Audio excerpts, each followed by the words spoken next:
성장 환경, 순환적 삶. 순환적 삶, 사람은 타고난 성격뿐만이 아니라 어릴 때 형성된 의식과 생활 양식에 따라 살아가는 경향이 있다. 자신에게 익숙한 그 생활 양식이 자기 삶을 힘들게 만든다 할지라도 많은 사람들이 그것을 쉽게 버리지 못한다.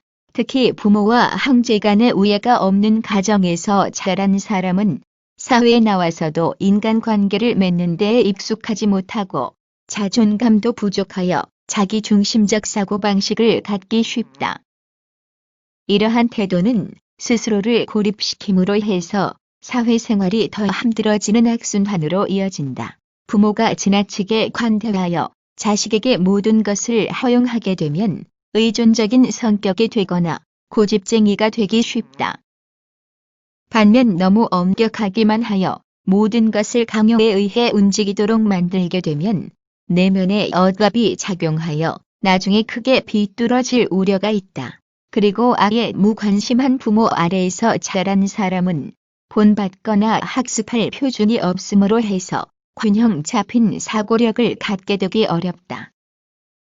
좋은 부모의 태도란 당연히 아이의 마음에 관심을 갖고 상호 평등한 자세로 의논할 줄 아는 자세이다. 이는 아이로 하여금 자신이 존중받는 사람이라는 자존감을 만들어 당당하고 활기찬 아이로 성장하게 한다.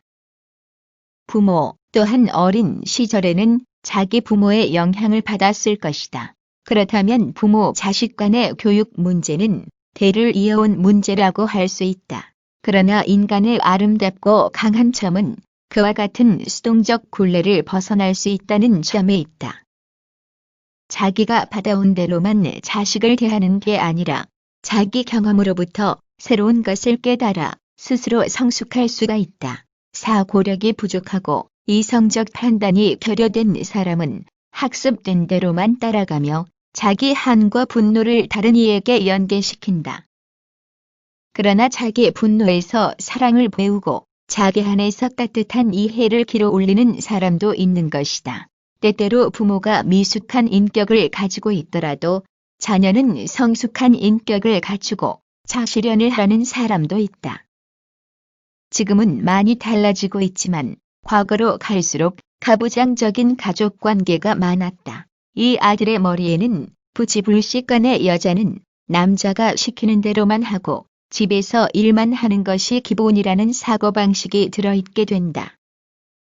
요즘은 고부관계도 많이 변했지만 그 어머니 또한 자신이 고통을 당하면서 살아왔음에도 불구하고 사회적 현상을 당연시 받아들여서 자신의 시어머니가 그랬던 것처럼 며느리에게 자신과 같은 삶을 요구하는 경향이 있다. 돈을 쓰는 데 있어서도 부인은 상관도 못하게 하면서 형제들을 지원하는 사람도 있는데 이것은 자신의 부모가 그렇게 하기를 원하기 때문이다.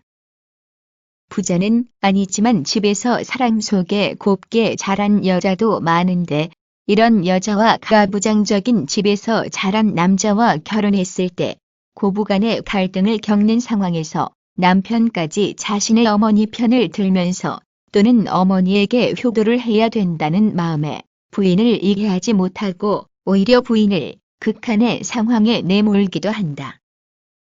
남편이 큰 소리를 치면 부인은 어쩔 줄 모르고 당하기만 하며 시어머니는 집안일과 아이들 뒷바라지에 시달리는 며느리에게 자신의 딸이나 시집 조카 일까지 돌보게 하면 며느리는 결혼을 한 것이 아니라 이 집에 종으로 들어온 것 같은 생각이 든다.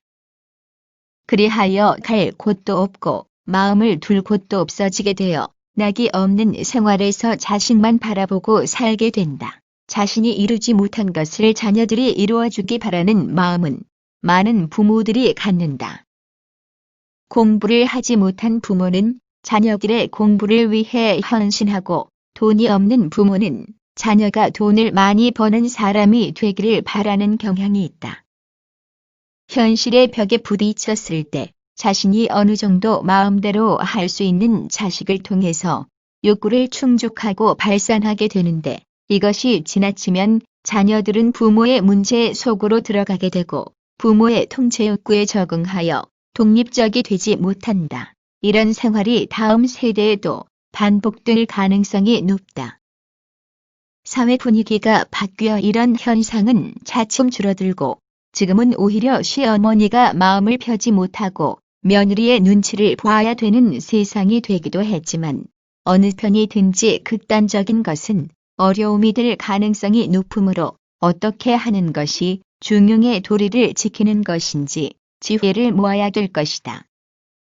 적지 않게 보는 다른 문제 형태로는 다른 사람의 어려움을 자신의 어려움처럼 여겨서 도와주는 것을 미덕으로 생각하고 약자를 보살핌으로 얻는 정신적 만족을 행복으로 여기는 여성이나 남성이 자신이 도와주던 사람 또는 그와 비슷한 사람과 결혼을 하는 것이다. 등록금이나 용돈을 대주거나 보태주면 서로 사랑을 느끼게 될 가능성이 높다. 이런 좋은 마음이 끝까지 이끌어주면 좋겠지만 그렇지 못할 때가 적지 않은 것이 현실이다.